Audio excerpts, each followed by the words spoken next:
Welcome to another story presentation from Read Me a Story Inc., located on the web at readmeastoryinc.com.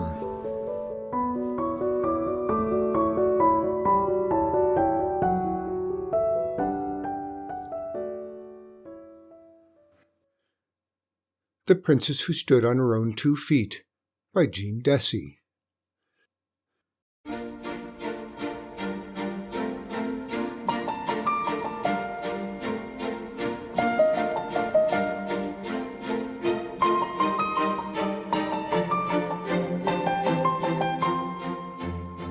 A long time ago in a kingdom by the sea lived a princess tall and bright as a sunflower. Whatever the royal tutors taught her, she mastered with ease. She could tally the royal treasure on her gold and silver abacus, and charm even the wizard with her enchantments. In short, she had every gift but love, for in all the kingdom there was no suitable match for her. So she played the zither and designed great tapestries, and trained her finches to eat from her hand, for she had a way with animals. Yet she was bored and lonely, as princesses often are, being a breed apart. Seeing her situation, the wizard came to see her one day, a strange and elegant creature trotting along at his heels. The princess clapped her hands in delight, for she loved anything odd. "What is it?" she cried. The wizard grimaced. "Who knows?" he said. "It's supposed to be something enchanted. I got it through the mail." The royal wizard looked a little shamefaced. It was not the first time he had been taken in by mail-order promises. "It won't turn into anything else," he exclaimed. "It just is what it is." "But what is it?" "They call it a dog," the wizard said.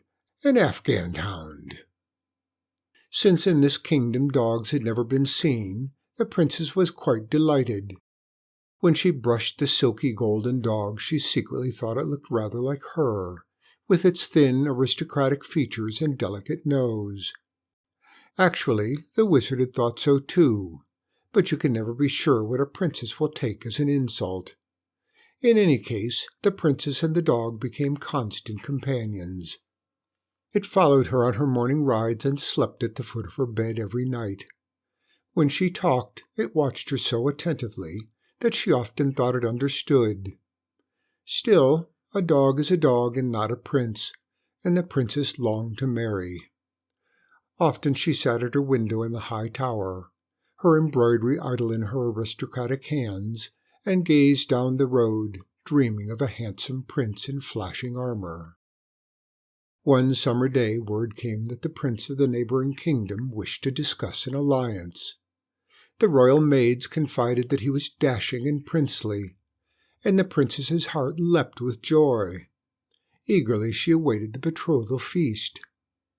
When the prince entered the great banquet hall and cast his dark romantic gaze upon her, the princess nearly swooned in her chair.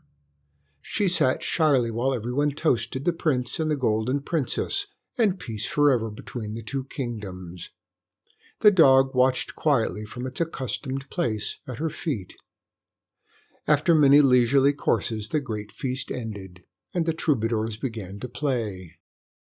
The prince and princess listened to the lyrical songs honoring their love, and she let him hold her hand under the table, an act noted with triumphant approval by the king and queen. The princess was filled with happiness that such a man would love her. At last the troubadours swung into a waltz, and it was time for the prince and princess to lead the dance. Her heart bursting with joy, the princess rose to take his arm. But as she rose to her feet, a great shadow darkened the prince's face, and he stared at her as if stricken. "What is it?" she cried. But the prince would not speak, and dashed from the hall. For a long time the princess studied her mirror that night, wondering what the prince had seen. "If you could talk," she said to the dog, "you could tell me. I know it," for the animal's eyes were bright and intelligent. "What did I do wrong?" The dog, in fact, could talk. It's just that nobody had ever asked him anything before. "You didn't do anything," he said. "It's your height." "My height?" The princess was more astonished by what the dog said than the fact that he said it. As an amateur wizard, she had heard of talking animals. "But I am a princess," she wailed. "I am supposed to be tall." For in her kingdom all the royal family was tall, and the princess the tallest of all, and she had thought that was the way things were supposed to be. The dog privately marveled at her naivete, and explained that in the world outside this kingdom, men liked to be taller than their wives. "But why?" asked the princess. The dog struggled to explain. "They think if they're not, they can't train falcons as well, or something." Now that he thought for a moment, he didn't know either. "It's my legs," she muttered. "When we were sitting down, everything was fine. It's these darn long legs." The dog cocked his head. He thought she had nice legs, and he was in a position to know. The princess strode to the bell pull and summoned the wizard. "Okay," she said when he arrived. "I know the truth." "Who told you?" the wizard asked. Somebody was in for a bit of a stay in irons. "The dog." The wizard sighed. In fact, he had known the creature was enchanted.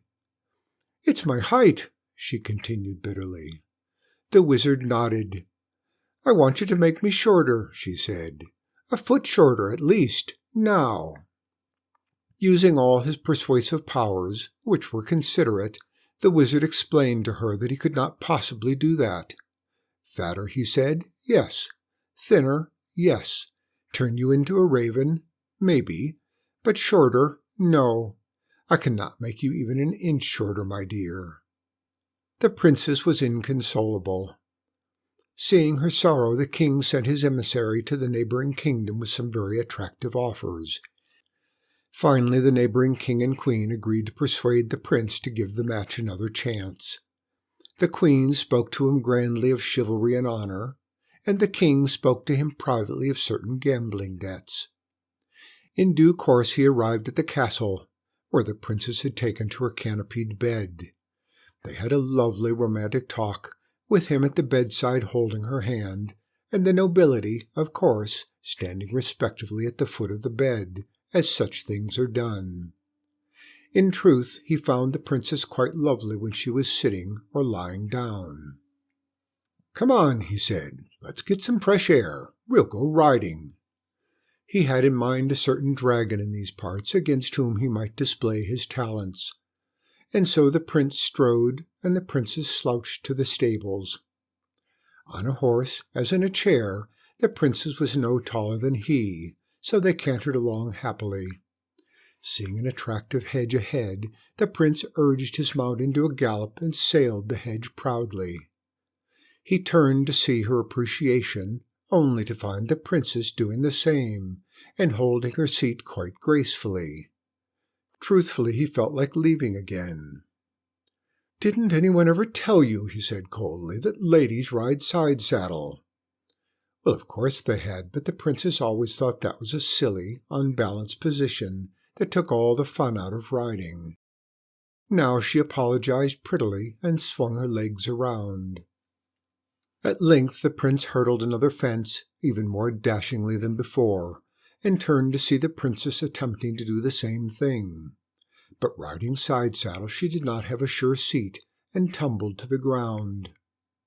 "Girls shouldn't jump," the prince told the air as he helped her up. But at her feet she was again a head taller than he. She saw the dim displeasure in his eyes. Then, with truly royal impulsiveness, she made a decision to sacrifice for love. She crumpled to the ground. "My legs," she said. "I can't stand." The prince swelled with pride, picked her up, and carried her back to the castle. There the royal physician, the wizard, and even the witch examined her legs with the nobility in attendance. She was given infusions and teas and herbs and packs, but nothing worked. She simply could not stand. "When there is nothing wrong but foolishness," the witch muttered, "you can't fix it." And she left. She had no patience with love-sickness. The prince lingered on day after day as a guest of the king, while the princess grew well and happy, although she did not stand. Carried to the window-seat, she would sit happily and watch him stride around the room, describing his chivalric exploits, and she would sigh with contentment. The loss of the use of her legs seemed a small price to pay for such a man. The dog observed her without comment. Since she was often idle now, the princess practiced witty and amusing sayings. She meant only to please the prince, but he turned on her after one particularly subtle and clever remark and said sharply, "Haven't you ever heard that a woman should be seen and not heard?" The princess sank into thought.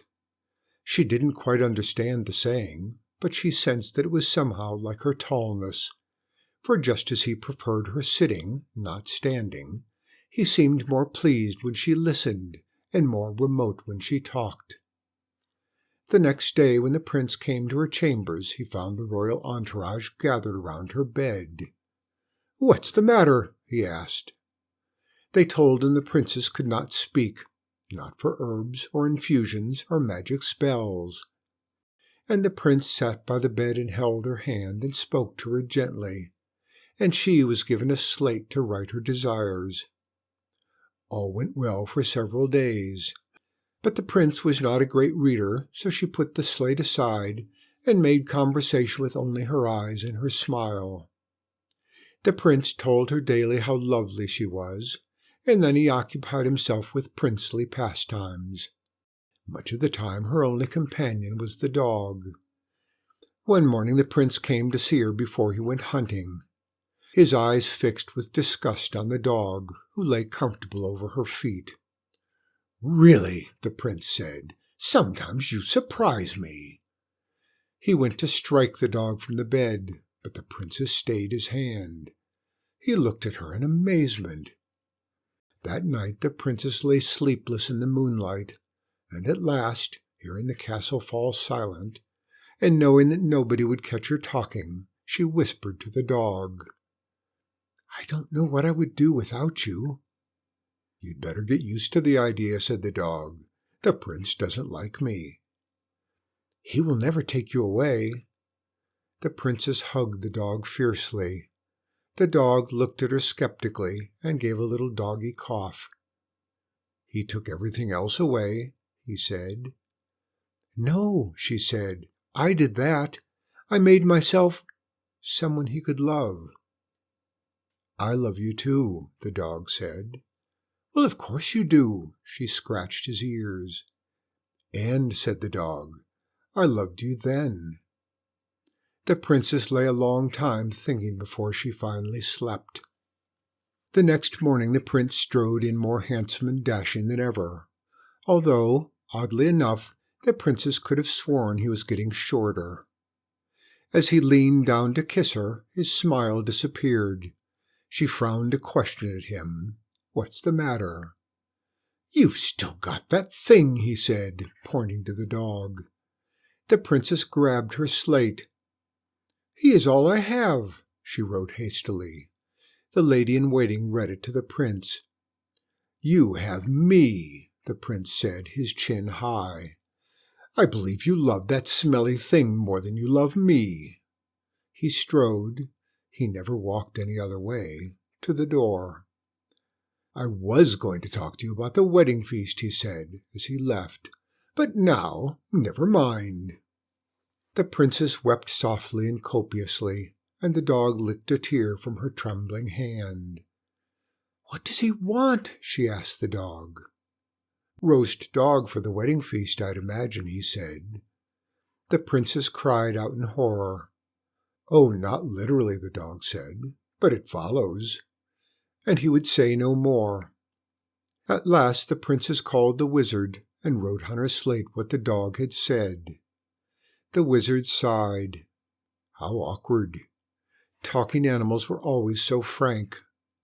He hemmed and hawed until the princess glared to remind him that wizards are paid by royalty to advise and interpret, not to sigh. "All right," he said at last. Things always come in threes. Everything." The princess looked at him blankly. "Wishes always come in threes," the wizard said, "and sacrifices too. So far, you've given up walking. You've given up speech. One more to go." "Why does he want me to give up the dog?" she wrote. The wizard looked sorrowfully at her from under his bushy brows. "Because you love it," he said. "But that takes nothing from him," she scribbled. The wizard smiled, thinking that the same thing could be said of her height and her speech. "If you could convince him of that, my dear," he said, "you would be more skilled in magic than I." When he was gone, the princess reached for her cards and cast her own fortune, muttering to herself. The dog watched bright-eyed as the wands of growth were covered by the swords of discord. When the ace of swords fell, the princess gasped. The dog put a delicate paw on the card. "You poor dumb thing," she said, for it is hard to think of a dog any other way, whether it talks or not. "You don't understand. That is death on a horse, death to my love." "His banner is the white rose," said the dog, looking at the card intently. "He is also rebirth." They heard the prince's striding step outside the door. "Quick," the princess said, "under the bed." The dog's large brown eyes spoke volumes, but he flattened and slid under the bed, and the prince's visit was surprisingly jolly. After some time the prince looked around with imitation surprise. "Why, something's missing," he said. "I know, it's that creature of yours. You know, I think I was allergic to it. I feel much better now that it's gone." He thumped his chest to show how clear it was. The princess grabbed her slate, wrote furiously, and thrust it at the royal physician. "He loved me," the royal physician read aloud. "Not as I love you," the prince said earnestly. The princess gestured impatiently for the reading to continue. "That's not all she wrote," the royal physician said. "It says, 'The dog loved me then.'" When everyone was gone, the dog crept out to find the princess installed at her window seat, thinking furiously. "If I am to keep you," she said to him, "we shall have to disenchant you with the spell books." The dog smiled, or seemed to. She cast dice, she drew pentagrams, she crossed rowan twigs, and chanted every incantation in the index. Nothing worked. The dog was still a dog, silken, elegant, and seeming to grin in the heat. Finally the princess clapped shut the last book and sank back. "Nothing works," she said. "I don't know what we shall do.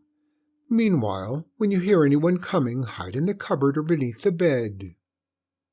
"You're putting off the inevitable," the dog told her sadly. "I'll think of something," she said, but she couldn't. At last it was the eve of her wedding day.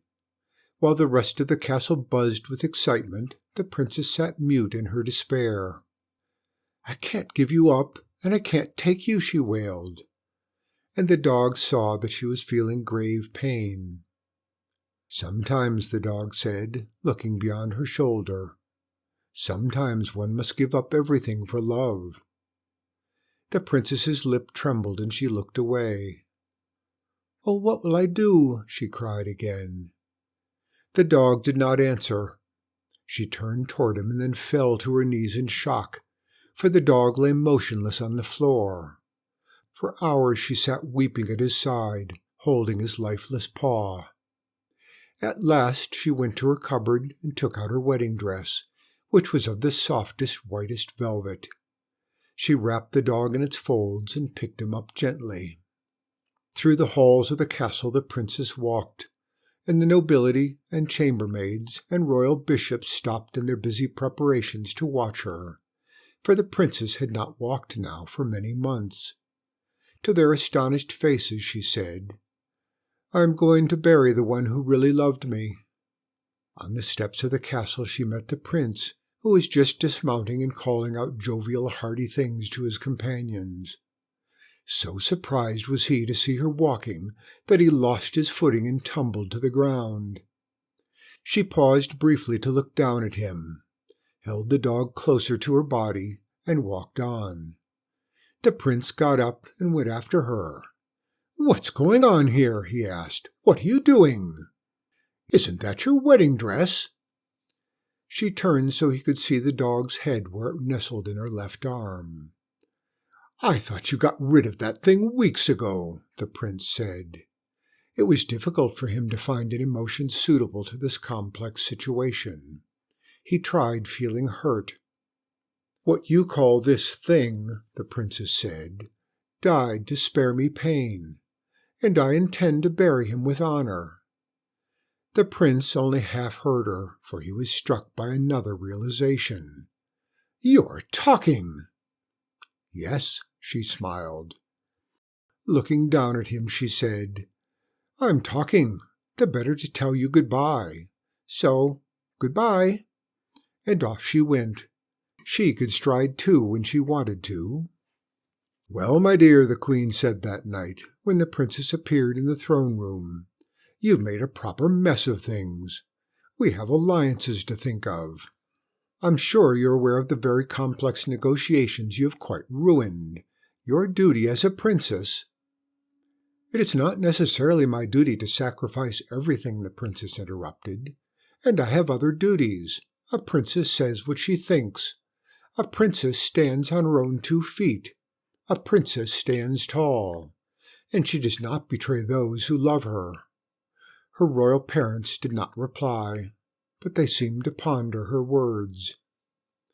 The princess lay awake that night for many hours. She was tired from the day's exertions, for she let no other hand dig the dog's grave or fill it, but she could not sleep without the warm weight of the dog across her feet and the sound of his gentle breathing. At last she put on her cloak and slippers and stole through the silent castle out to the graveside. There she mused upon love and what she had given for love and what the dog had given. "How foolish we are," she said aloud. "For a stupid prince, I let my wise companion die." At last the princess dried her tears on her hem and stirred herself to examine the white rose she had planted on the dog's grave. She watered it again with her little silver watering can. It looked as though it would live. As she slipped into the castle through the ornamental gardens, she heard a quiet jingling near the gate. On the bridge there was silhouetted a horseman. The delicate silver bridles of his horse sparkled in the moonlight. She could see by his crusted shield that he must be nobility, perhaps a prince. Well, there was many an empty room in the castle tonight, with the wedding feast cancelled and all the guests gone home. She approached the rider. He was quite an attractive fellow, thin with silky golden hair. She smiled up at him, admiring his lean and elegant hand on the reins. "Where have you come from?" she asked. He looked puzzled. "Truthfully," he replied, "I can't remember. I know I have traveled a long dark road, but that is all I know." He gave an odd little cough. The princess looked past him where the road was bright in the moonlight. "I see," she said slowly. "And what is your banner?" For she could not quite decipher it wavering above him. He moved it down, a white rose on a black background. "Death!" she breathed. "No, no," he said, smiling. "Rebirth. And for that a death is sometimes necessary." He dismounted and bent to kiss the princess's hand. She breathed a tiny prayer as he straightened up, but it was not answered.